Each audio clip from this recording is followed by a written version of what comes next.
You're watching the Batter Fans Network. Welcome, everybody, to episode number 50, halfway to 100 of the Battered MLS Fans Podcast. I am your host, Daniel Granada, and alongside me, I got Mr. KBD. How are you doing, sir? Listen, I'm ready to cover. Your microphone is horrible. I'm ready to cover the week. It was a week better than the last, so I'm ready to go over it. Some good stuff. And for anybody that was waiting to watch us live, we apologize. Chris was making us wait while he watched his Knicks lose. He wanted to make sure he got to watch that live instead of getting the score after the fact. So let's get right into it. We usually start in order that the games were played. So let's go just like that. We start off with Cincinnati, Sporting KC. Cincinnati wins 2-1. Denke has a brace. Denke has a beautiful bicycle kick from Orellano's assist. Your thoughts on Cincinnati, Sporting KC? Look, Denke is a badass. That bicycle kick was phenomenal. What was it, the 79th, 78th minute that he had that? He also had the rebound for the goal. Celentano, who you think is pretty solid, had a pretty bad pass that almost led to a Jovic goal around the 12th minute. I noted that down. Yeah. So there was some holes in the defense. I don't like the fact that they celebrated after a garbage time goal with the Sioux. What's this guy, Basin, gets a goal? Yeah. Basong. But Sporting KC, they had a little stretch there after Peter Vermes was gone, where they won what? They won 2 games. Yes. They put up 5 on. Who was it last week that they put 5 on? I forgot. They put 5 up on somebody. But St. Louis. Cincinnati is now in first place in the Eastern Conference, and they are a legit contender. Everybody's talking about how Evander is probably in the talks for MVP, but if Denke keeps playing the way he's playing, thank you, San Jose. If Denke keeps playing the way he's been playing, he might be in that conversation. Oh, there's a couple people now, right? We're going to get to Portland, but I think Anthony's also another one that's kind of easing his way into that conversation. Yes, it's been fun. But Cincinnati doing what Cincinnati does, and they're staying consistent like they have the last couple of years, even after losing Lucho with Evander. And now we move on. NYCFC Toronto. I don't know how long you want to spend on this one, but this was actually the first game of the match day. NYCFC beats Toronto. Your thoughts on the game? Yeah, I mean, there was a penalty scored by Martinez. That's the only goal scored this game. The only thing I did note was there was a huge play. Martinez did like a back heel that basically got blocked. That basically it was chipped. Johnson blocked it. The header by the defender, almost made another goal. So that was a big play for me. Martinez is such a great player for NYCFC. Well, and I thought NYCFC had a better game. Sean Johnson kept Toronto in the game, but Toronto wasn't able to convert. Bernadeschi is Toronto. Insigne didn't start. And something I forgot to mention with Cincinnati, Orellano, no fear in taking shots from outside the box. Yes. No fear. I know that's the previous game, but I wanted to make sure I brought that up because the man has no fear. But in this game, Alonso Martinez continues to score goals, even if they're from the spot. I believe he's one of the league leaders. I think he's tied for second place with 6 goals. So NYCFC beats Toronto. Toronto is just not good. Then we move on. Inter Miami. I don't know why this is all the way up here. I guess I have it out of order. I am wrong, but I guess we'll talk about this game anyway. Inter Miami, FC Dallas. Inter Miami had heavy rotation. And Dallas came in. They did not have Peter Musa, but they scored a quick goal. Shaq Moore in the first 8 minutes. And then Inter Miami kind of took over. They went ahead. They scored 3 goals. They took that 3-1 lead. And then Mascherano went ahead and did some dumb substitutions that brought in guys that you thought would be effective, but literally discombobulated the way that the game was being played. I mean, offense was the best defense for Inter Miami this game, and they totally pooped the bed, bringing in defenders where they allowed FC Dallas to kind of red carpet themselves into getting some extra goals towards the end of the game. So didn't help. Well, I think Mascherano kind of outthought himself, right? Because Yes. Miami I felt like they were dominating that game for the first 65 minutes. And then Dallas came up on a set piece goal that felt like it was almost, I don't want to say luck, but it wasn't necessarily a goal that you could see like, oh, they're dominating. They're starting to, improve throughout the game. I felt like it was a deflection. It went in. They were still up 3-2, but then Mascherano decided to go extra defensive, and I felt like that cost them. So that was the Miami game, and we move on. The Vancouver Whitecaps, Minnesota United. Vancouver also heavy rotation because they had a game against Inter Miami in the Champions Cup. But unlike Miami, they took a 3-1 lead with their heavy rotation, and they were able to keep it. Your thoughts, Whitecaps, Minnesota? Well, it was a slow first half, essentially. There was a nice little snappy cross that went for a header from Minnesota. It was blocked around like the 33rd or 34th minute. Berhalter took a nice one-touch, top right bins, but it was called offsides, but then they actually gave it to him. That was one of my favorite goals of the week. I mean, other than that, this was a slacking by Vancouver, and that's with their second stringers. Yeah, I mean, eventually they brought in because Berhalter didn't start, but he came in, he ended up scoring. Vita didn't start, he came in, he ended up scoring. The substitutions worked for them. They did not work for Inter Miami, but Vancouver is just continuing to dominate the league. So good on them. Moving on. Oh, nope. I have a feeling that something's wrong here. Moving on, Red Bulls, Montreal. So with the Red Bulls in Montreal, that was another dud of a game, 1-0. Okay. The only goal scorer we have here is Eiley. He basically off the corner gets the header to lead 1-0, right? Now, other than that, there was a pretty good play where the Rebels essentially like turned on the burners. Choupo-Moting over it to Alvarez. Alva basically shoots wide. Forsberg slides into the side, I guess, bar of the goal where he almost had an opportunity. Looks like he got injured, but I think he was able to recover. But other than that, it's a decent showing for the Red Bulls. It's as Red Bull of a game as you're getting. Yeah, you're on mute, I believe, if I'm not mistaken. Yeah, no, the Red Bulls, not too much to say. Montreal is the only other team outside of the LA Galaxy that have yet to win a game. And the Red Bulls just keep trucking along. I don't know what to say about the Red Bulls, honestly. They're Eastern Conference defending champs, but they haven't looked overly impressive. Miami, they're going to go visit Miami next week, so we'll see how they do against a top team in the East. Moving on. Philadelphia Union, DC United. Philadelphia showing some life. Your thoughts on this game? Well, it's funny. Last week, DC United, no Benteke, no problems. But this week, no Benteke, big problems. DC got completely cooked. Philadelphia, I don't know if they've figured out what the deal is here without having, what's this guy, Gazdag.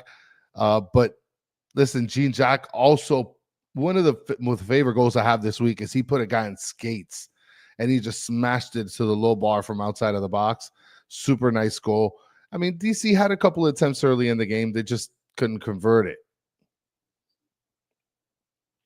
Yeah, go ahead, Danny. I can't hear you. Benteke not being there obviously shows. Damiani didn't start, but he came on and he made a difference. Obviously, I think the loss of Gazdag is going to affect them, but Damiani is a nice replacement, even though he's not even starting. They had Vasilev still starting. But I think Philadelphia is going to be fine. Are they going to be a top team? I don't know, but they're definitely still going to be in the picture. Definitely probably top of the table as far as the Eastern Conference goes. Let's see. Orlando City, Atlanta. Atlanta keeps pooping the bed. Orlando City put up 3, and Pasalic probably had – I mean, it was contender up there with Denkis for goal of the week. Alex Freeman, for those of you that like the NFL, the son of Antonio Freeman. If you ever look up Antonio Freeman, he has like the worst fingers in the world from catching passes from Brett Favre. But Passes great goal. Muriel gets a pen. Your thoughts, Orlando, Atlanta? Well, I mean, you could tell that Atlanta was just all out of Latte. Latte didn't start. That didn't help. I mean, Atlanta is a dumpster fire, like literally rolling down the street. You got Muriel converting his pen. That was a huge foul. That was just mad. It was a bad play by Schlietz. Yes. This Angulo is just such a dangerous player for Orlando. Early in the game, like when he runs, like the runs he makes, luckily Guzan made a block in the 30th minute, but like he's tough to guard. Atlanta, go ahead. There is one play I wanted to bring up. In the 67th minute, there was a huge blunder from Atlanta. Super bad clearance all around. Pasalic ends up striking a past Guzan for the third goal. But that was obviously coming from a blunder for Atlanta. So, well, I was just gonna say that Almiron hasn't looked good, and I think that everybody was kind of expecting him to be the Almiron from when he was with Atlanta before, but playing him out wide just hasn't been the answer for him. I think that they need to play him centrally, but Miranchuk is there, so that's like a whole nother issue. But things are not looking great for Atlanta, and they have like a 6-game road trip coming up. Yes, and another thing is that also Louis Abraham, a defender for Atlanta, he also needs to be fired. Terrible pass back to Guzan and terrible defense that led to a goal off of that turnover. So you had 2 plays where defensively Atlanta made 2 turnovers that led to goals. What a bad one. Moving on, we got Charlotte, New England. Charlotte, we had Danny Brams on here last week singing the praises of Charlotte. And because of that, New England, a team that we feel isn't necessarily that great, went ahead and beat them. Carlos Gil is basically the life of the New England Revolution. He had one hell of a goal. Your thoughts on the Charlotte-New England game? Does this say more about New England being a contender or Charlotte maybe not being as good as we thought? Well, I mean, you saw the Wilfred Zaha. I think he made a post about how, if he does, he's such a baby, so thin. Yeah. If he passes too much, they're gonna say he passes too much. If he shoots too much, they say he's too selfish. Like, just go and play, right? I mean, look. Speaking in terms of the Revs look a lot better now, Danny. You can't say that having Campana on the pitch doesn't help. Are you really gonna give this to Campana? It's been moments of brilliance by Carlos Gil.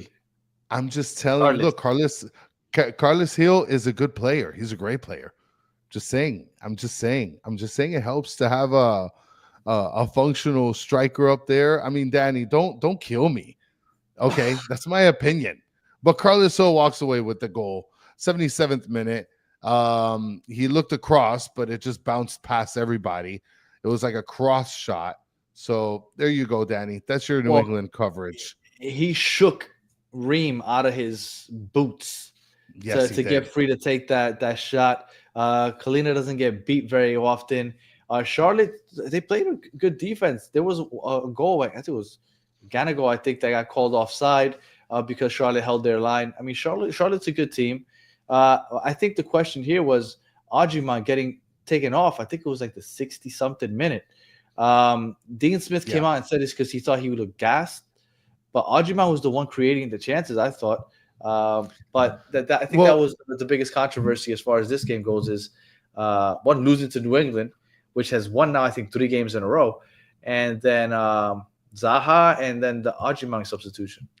Well, I'll tell you, Ajiman, he had Zaha open behind him, and he gives it up. And I mean, Zaha was wide open right behind him. Why he didn't give it to him, and he blew the shot. Like, that was a bad play. So I don't know if maybe they saw something with Ajiman, but it just wasn't a good outing against the Revs.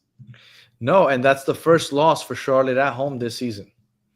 Yes. All right, now we go to Columbus.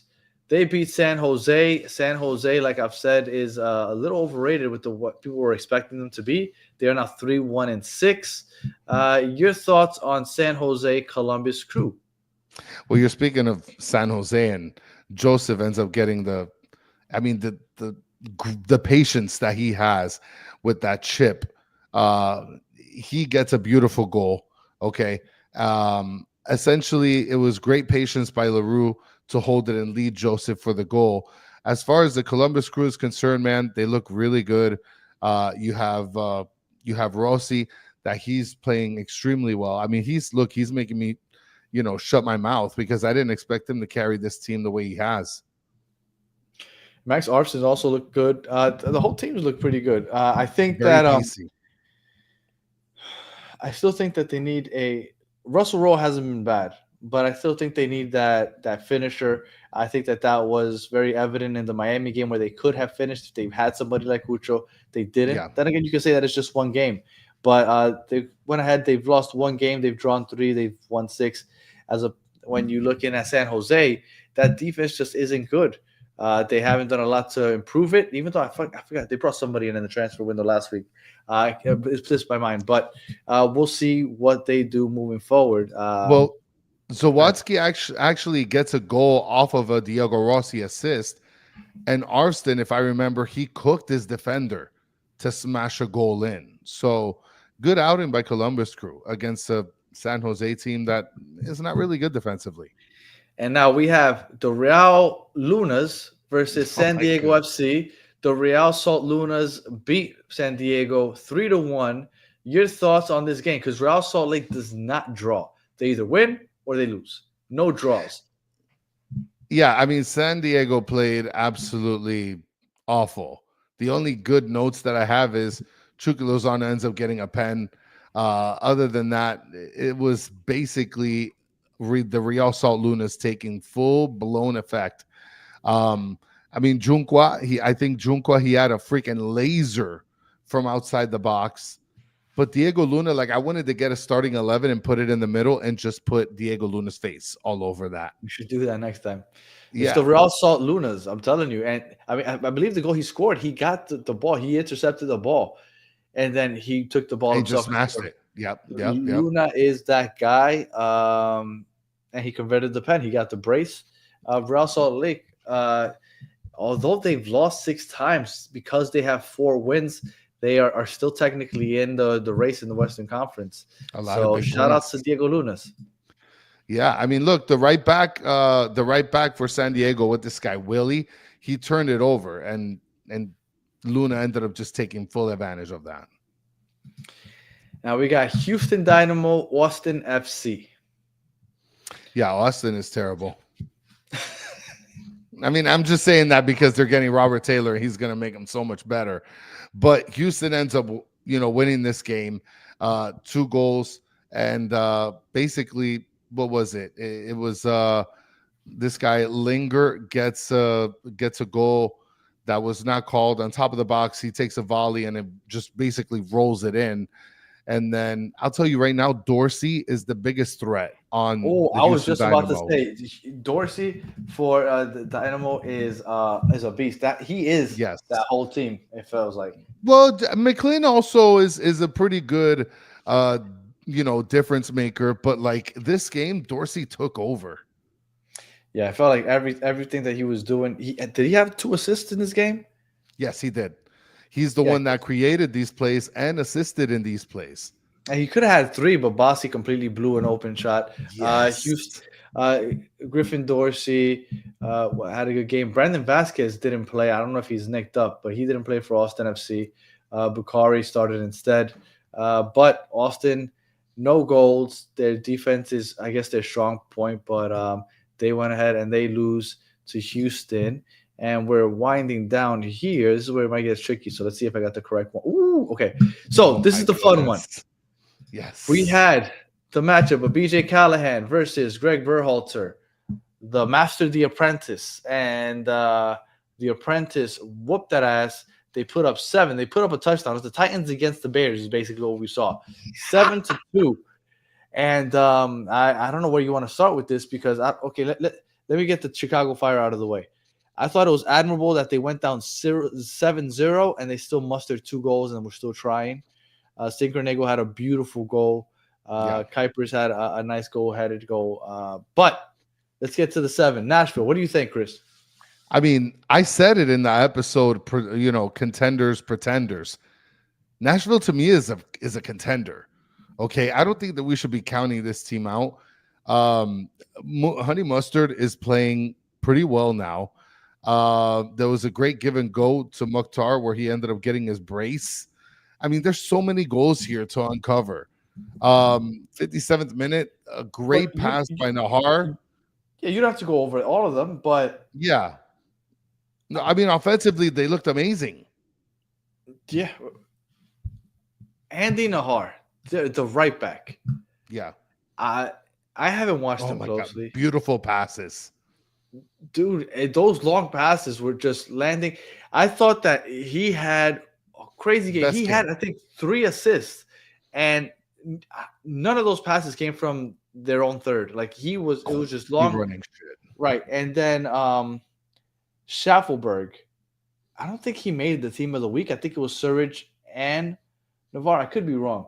But if Schaffelberg didn't make it, he deserved to make it because I thought Schaffelberg also had a great game that people weren't talking about. All in all, Nashville just kicked ass. Yeah, and it was all, look, I mean, just like you mentioned, you have Nahar that made 3 critical assists. No, critical. He had plenty of long balls that were just landing at the forward's feet. They just didn't always convert. But that was a crazy showing, and a lot of people celebrating because they want Berhalter to fail. And BJ Callahan had some success when he took over for Berhalter that first time. Yes. So poetic justice, I suppose. Chicago looked like they were on fire for a little while, and they've kind of flamed out a little bit. No pun intended. Well, we'll see how it pans out for them. All right. The Bears. Colorado Rapids, Seattle Sounders. They end 1-1. I don't think there's too much to talk about in this game. Mihailovic, he got the goal going under the wall on a free kick. Your thoughts on the draw, Colorado Rapids, Seattle Sounders? Just I want to bring up this way, but take the clock off real quick because Circus Fun is saying the Mexican national soccer team needs to take notice that since Chucky came in, San Diego has lost a bunch of games. And then Circus Fun saying, once again, Mexican team needs to take notice since HH left. The Dynamo from Houston keeps winning. So, I mean, I imagine that's something that they're paying attention to for sure.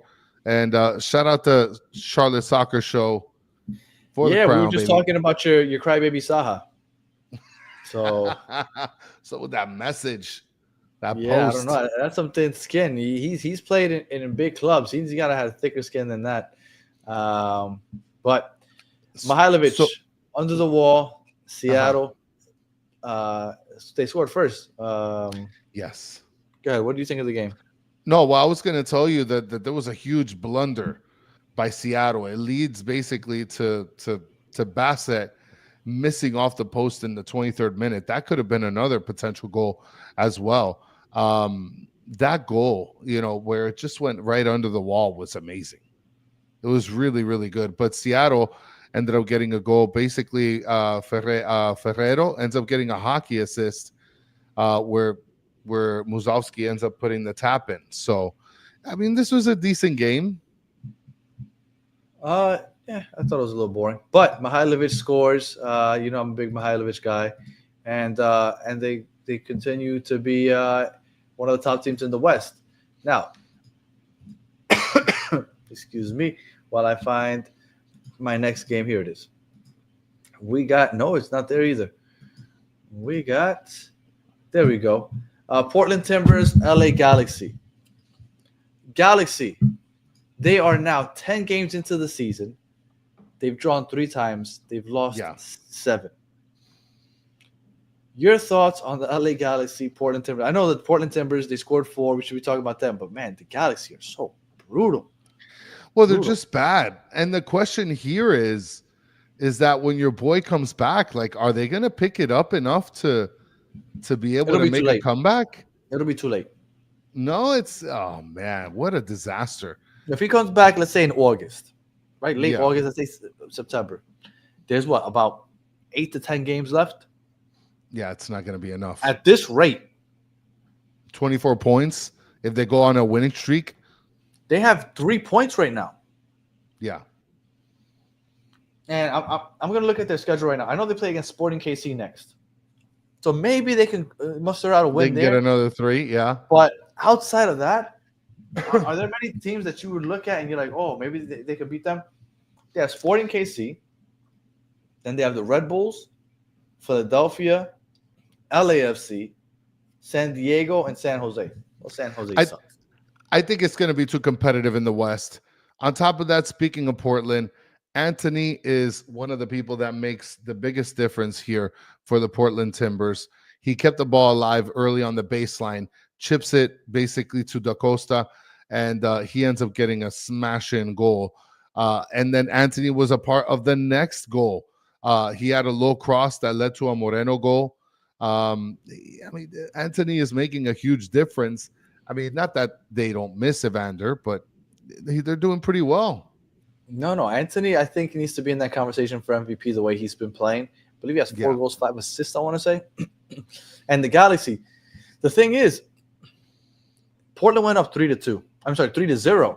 And then Galaxy came, and Marco Ruiz came on, and they scored 2 goals really quick, back to back. Now, I don't want to say Marco Ruiz is completely the reason, because I know Marco Ruiz has been kind of a bust over there, but things changed. Painto had a nice assist to the Ramirez. Marco Ruiz had another goal off a bad turnover by Portland. But Portland came back and scored another one. They got that penalty. Portland has looked – I thought Portland was going to be bad. Phil Neville, I know you're about to say Phil Neville. Got to give him credit. He's got the team balling right now. Well, and Marco Roy, I mean, he built the play up where Painto had the pass to Ramirez. So aside from that, I mean, you had a big foul at the end of the game, and Rodriguez ends up scoring a pen to make it 4-2. So that gave him a little bit of cushion. But yeah, like you said, Phil Neville's been able to work with this team and make it as best as he can. But aside from that, I think there's only one game that you forgot to cover, which was LAFC. Marco Ruiz came on in the 60th minute, and in the next 9 minutes, they scored 2 goals. So, I mean, I wouldn't contribute it completely to him, but – and then the last game that for some reason I didn't have the graphic for was LAFC and St. Louis, which tied 2-2. Yeah, I mean, Boanga, again, dude, he is such a freaking difference maker for this team. Giroud, I don't know, like, what the deal is. He's just not finding himself in good situations. Aside from that, like, Boanga is what you expect him to be. Well, I used to talk a lot of crap about him because I said that he was a PK beast. No, I forgot what I said, but half of his goals last season literally were from the spot. Half of them. Well, he had a goal and as a penalty in this game. No, he didn't. He missed it. Oh yeah, he got blocked. My fault. But the actual penalty was made because Lloris made a beautiful pass to Boanga that got him fouled in the box. Amazing freaking play. If you guys haven't watched the highlights, you guys got to check that out. And Lloris, another mistake, he's had a couple now. Is Lloris falling off because he came out and tried to punch the ball out. He missed it. It ended up being a little bit chaotic once the ball fell on the ground and St. Louis got the ball in off of that. St. Louis 2-1. They should have left with the win. But then Boagna gets that ball on that left side. And turns into the Hulk. He takes on 3 defenders on his own. Yes. He goes ahead. He chops it back to his right side. He gets past 2 defenders, curls it before the 3rd defender gets in there. Like, I saw that, and I was like, you know what? I'm going to stop talking crap about Boagna because I like to talk crap about him. But after that play, I'm going to stop. He's good, man. He's good. Man. He is. He is a beast. So, Boagna, shut me up. There you go. Penalty merchant. Yep. Yeah, because, I mean, half of his goals last year were penalty kicks. But like Eric from LAFC told us, he draws a lot of those goals, those PKs. So you got to give him credit for that too. I am Western. What a bad one. 3 points over 10 games is disastrous. Terrible. Yeah. All right. Team of the week. What team impressed you the most? Well, I mean, I'm going to tell you the team that impressed me the most, honestly, I'm going to go with a different team. I'm going to go with Orlando. Orlando impressed me the most. Atlanta sucks. Well, but you'd expect this rivalry, right? There's this Atlanta-Orlando rivalry because of the Southeast. That to me, I expected for Orlando to win, but not in that fashion. And they did a pretty good domination against Atlanta. So the Orlando, and I didn't mention this when we were talking about the Orlando game, but Orlando went 3 games without scoring. Yes, that's right. Leading up to this game. That's right. And then they didn't score up until they got that PK from Muriel when he scored from the spot. Yeah. And I almost feel like, that cliche in basketball? Yeah. Where, like, if you're once you see the ball go in the net. Right. Yeah. So what do you need? You need a free throw. Because once you see that ball go in the net, things kind of open up mentally. And I think even though it's from the spot, not scoring for 3 games and then getting that PK, all of us, that second half, they dominated opened it up. Yep. That second half, they like Tommy said, they murdered them. In the second half, it was they murdered them. So I think that might have helped. So so team of the week for you, Orlando. Well, and let me just say, Tommy, you need to get on the horn with Atlanta and get Louis Abraham fired immediately. Yes, he turned the ball over. Atlanta kept turning the ball over because Orlando was forcing those turnovers. No. Yes. And who's your team of the week? I'm gonna go Nashville. I'm gonna go Nashville because last week when we had Danny Brands from Charlotte Soccer Show on with us, and we were doing the Contenders Pretenders. And I came on and I said, although I think they are improving and they are in the incline, I felt like they were still a year away. So I said they are pretenders. But you're a pretender. Yeah, because the way that they put it on Chicago, which a team that I said was a contender, I feel like, that was one hell of a showing.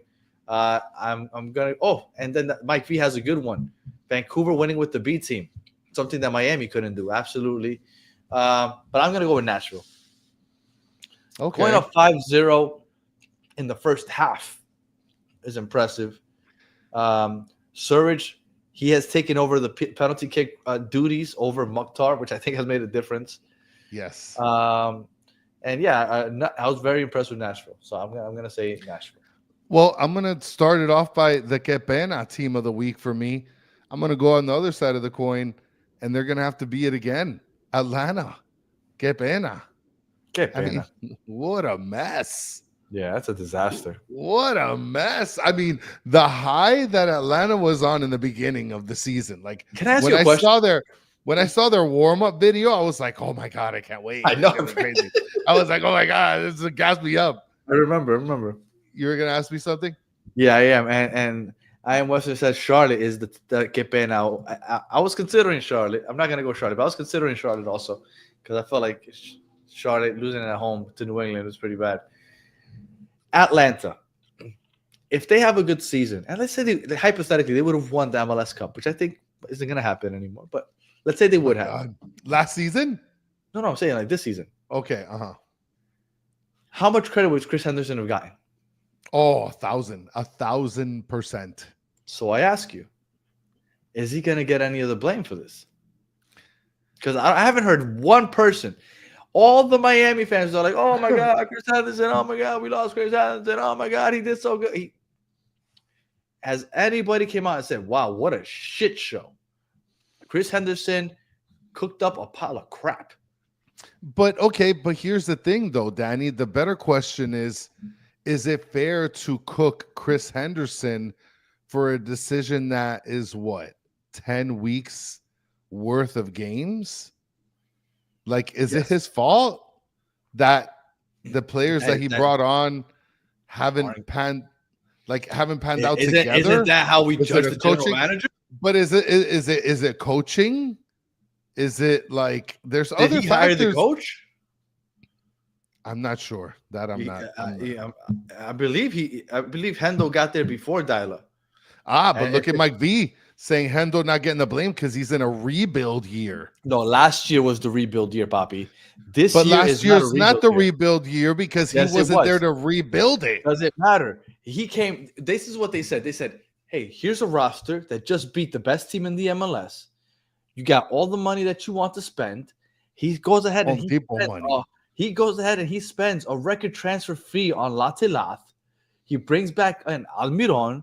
Everybody's hyped up. Let's keep Guzan back there because even though he's 40, apparently he'd be Miami, so he's still good enough. Make an amazing promo video. Marichuk is going to be the answer. Slish is great. Let's bring in the DP from DC that apparently hasn't done anything. Like, Chris Henderson apparently helped improve what was already a great team last year, from what they said. Even though I thought it was horrible last year. It finished in 10th place last year, but they had that nice little run against Miami. And everybody said, oh, that's it. Chris Henderson is about to cook. So does he get no blame for this? They're one move away, Danny, according to I'm Western. They need to. But but then you still keep Almiron down on the wide areas, and he's not producing out there. Yeah, that's a problem, having him in the wide area. And then you had that in-club fight in the locker room, wherever it was in training. Like, things are falling apart in Atlanta. Listen, Higuita needs to get into spy mode and find out what's happening out there in the streets. All right, so it was just a random question. I want to see what you thought. And then I just to run through real quick their next couple of games. They play against Nashville this weekend. Oh. Okay. So, and they're at home for that one. Then they go ahead and they play in Chicago, which everybody's saying. Yeah, now they're on the road for like 45 months. Then they play in Austin. Oh, against Robert Taylor. Uh-huh. Then they host Philadelphia. They host Cincinnati. They host Orlando. And then the 6-game road trip starts where they go play against the Red Bulls, NYCFC, Columbus, Inter Miami, and then DC United and Toronto were kind of soft. But they don't have a very easy road, and I am yet to hear Chris Henderson get any of the heat. And not that I want him to get the heat, but I know that he would have gotten crazy amount of praise. And right now, you know what would be happening in Miami right now? Oh, he'd be, yeah. Look at what happens. Look, we let Chris Henderson go, and look, Atlanta's in first place, and look at us. We got eliminated again. Yeah. So I'm sorry. So I completely threw us off. My apologies. Who's your que pena? My que pena award, because I didn't want to give it to Atlanta again. I'm going to give it to Chicago, because Chicago, I believed in Chicago, and they completely underwhelmed me. I really thought that Chicago, with their attack, would be a contender, and they put up 2 goals, but you can't give up 7. And our boy Joe Dirt. They put really 7 let me down. Head. Yeah, really man. let me down. I'm not even calling him Joe Dirt anymore. He's Chris Brady now until he can pick it up again. Until he earns it. And even though he got his hand on one of those PKs, but even though he got his hand on it, it still went in. All right. Final thoughts there, Chris. Well, I mean, hopefully next week pans out to be a good game. The game that I am wanting to watch next week is going to be, for selfish reasons, Austin versus Minnesota, because that is going to be the matchup of Robert Taylor versus Julian Gressel. What a coincidence, huh? I just realized that. Oh, wow. Right now. It just blew in my brain. That's going to be a crazy game. But all kidding aside, I'm actually looking forward to the brutal game of Toronto versus New England. Well, I mean, Carlos Hill is making things fun again. Let's see. You got Columbus, Charlotte, which should be fun. Yeah. Even though we'll see what Charlotte did for real. Chicago versus Orlando. Chicago might be Orlando goals. should be good. That might be goals. I'm not gonna stop believing in Chicago. I really do think that they have a chance to be pretty good. Atlanta, Nashville. I'm just there because I just like watching Atlanta fail. So I'll keep watch. I'm looking forward to that. And I think that's about it as far as the top games of the week. Well, Mike V is predicting a Campana hat trick incoming. I'm with it. I'll put $5 on that. Do you think Montreal finally gets their first win this week? No. They're playing against Philadelphia, man. No. Yeah. Okay. And then the other team, and the only other team that hasn't won a game, Galaxy. They are playing in KC. Do you think they finally get their first win? Ooh, that's a good question. But wait, it's the Jovic revenge match. Ooh, Jovic revenge match. Yeah. Yes, that's Oh, gonna be yeah. fun. That's it. Galaxy's losing again. Oh my God, what a bad one! Imagine Jovic puts a brace up. And I'm then, Western saying Timber stay hot. Go ahead, okay. Dan. And we haven't done this before, but something new, just randomly. What team do you think is going to score the most goals this week? Ooh. Because I'm Western just said that, and I'm going to go with Portland because I believe in their attack, and I think San Jose's defense sucks. So I'm going to go Portland to be the high scoring team this week.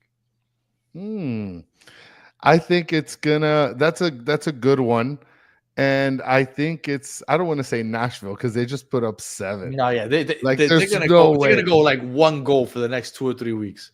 Like imagine they break like the MLS record. Like that would be fantastic. The only other team that I would say maybe Colorado playing against DC. I could see Colorado putting up a high amount of goals. I see Portland putting up 4 or 5 on San Jose. Oof. Okay. I think if Nashville beats Atlanta, they'll beat them like 2-1, 3-1, something like that. Oh, Mike V. Mike V has New England popping off. Mike V's Ecuadorian love for Campana needs to be studied. Yeah, but Toronto's awful. Yeah, but Toronto's awful on defense, Danny. I could see that too. Sean Johnson. And Carlos Hill. Sean Johnson. Sean Johnson's going to have to be upside down in Spider-Man mode. Hey, man, I believe in Sean Johnson. Yeah. All right, Chris, any final thoughts? No, that's it, man. It was a good week, and we got a good week coming up too. So it's gonna be a good series of games. Absolutely. All right. If you're listening on audio, we appreciate you listening all the way to the end. Please leave us 5 stars, comment, review, all that good stuff. If you're watching on YouTube, thank you for watching all the way to the end. Please like, subscribe, share, tell your friends that there's a new MLS show out there. And for those of you in the chat, as always, we appreciate you hanging out with us for the last 42 minutes. And we'll be back not tomorrow with the roundtable because there's Champions Cup games. So we'll be back next Wednesday with the roundtable. But Tuesday, we'll be back for another recap for the match day 11. So until the next one, have a good one.